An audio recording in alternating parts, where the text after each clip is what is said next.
Side of the pool to this side of the pool.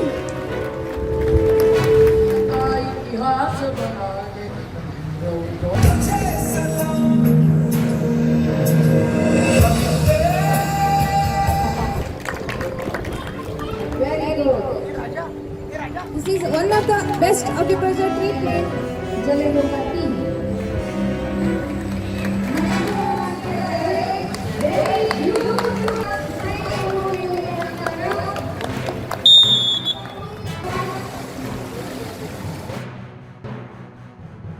ನಾವೇನು ಹೊರಗೆ ಯೋಗ ಮಾಡ್ತೀವಲ್ಲ ಅದಕ್ಕೆ ಭಾಳ ಡಿಫ್ರೆನ್ಸ್ ಆಗೈತಿ. ಮೈಂಡ್ ಪೂರ್ವ ಇದೆ ಭಾಳ ಇದಾಗೈತಿ. ನಾನು ಇವಾಗಾದ್ರೂ 73 ಅಂತ ನನಗೆ ಇಲ್ಲ ನಾನು ಹುಡುಗರ ಗತಿನೇ ಇದ್ದೀನಿ ಇವಾಗ. ಏನು ಎಲ್ಲ ಮೊಬೈಲ್ಗೆ ಅದು ಎಡಿಟ್ ಆಗ್ತಿದಾರಲ್ರಿ, ಅದೆಲ್ಲ ಆಗ್ಬಾರ್ದು. ಸ್ವಲ್ಪ ಯೋಗ ಕಡೆ ಇದ್ರ ಕಡೆ ಲಕ್ಷ ಕೊಡ್ಬೇಕು, ಗೆಳೆಯೋ ಕಡೆ ಲಕ್ಷ ಕೊಡ್ಬೇಕು. ನಾನು ಮತ್ತೆ ಇನ್ನೂ ಮಟ್ಟ ಒಂದು 600 ಮಕ್ಕಳಿಗೆ ಸ್ವಿಮ್ಮಿಂಗ್ ಕಲಿಸಿದ್ದೀನಿ.